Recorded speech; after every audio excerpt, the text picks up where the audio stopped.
Né à Brazzaville il y a 69 ans, Firmin Edouard Matoko, économiste de formation, occupe actuellement la fonction de sous-directeur de l'UNESCO, chargé de la priorité Afrique et des relations extérieures. Le 14 novembre 2025, à Samarcande, en Ouzbékistan, il sera opposé à deux autres candidats en vue de briguer la direction générale de l'Organisation des Nations Unies pour l'éducation, la science et la culture. Le candidat de la République du Congo prône une meilleure ouverture de l'UNESCO vers le monde extérieur et affirme être le candidat de la continuité.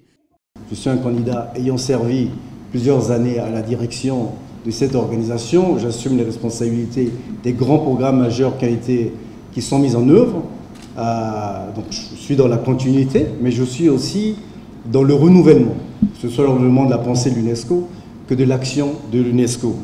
J'ai eu l'expérience de la paix, de contribuer par des programmes solides à la construction de la paix dans des pays dévastés. J'ai été au Rwanda au lendemain du génocide. J'ai été en Haïti. J'ai été au Guatemala, au Salvador. J'ai été au Soudan, au sud du Soudan.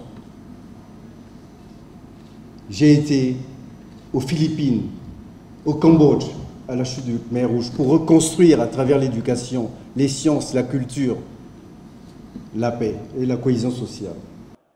Firmin Matoko aura face à lui deux autres prétendants, l'ancien ministre égyptien du Tourisme et des Antiquités Khaled Ahmed El Enani Ali Ez, dont la candidature est endossée par l'Union africaine et la Ligue des États arabes, et de l'actuelle sous-directrice générale pour les sciences sociales et humaines de l'UNESCO, la Mexicaine Gabriela Ilian Ramos Patino.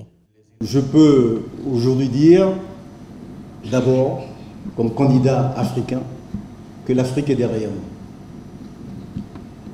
Je peux aussi dire que dans la configuration actuelle des négociations qui se font avec les différentes capitales des différents pays, il y a des régions, c'est une élection, on ne peut pas le dire publiquement bien sûr, il y a des régions comme l'Asie, l'Amérique latine, qui n'ont pas encore défini leur choix, d'où la nécessité de cette campagne de proximité auprès des capitales.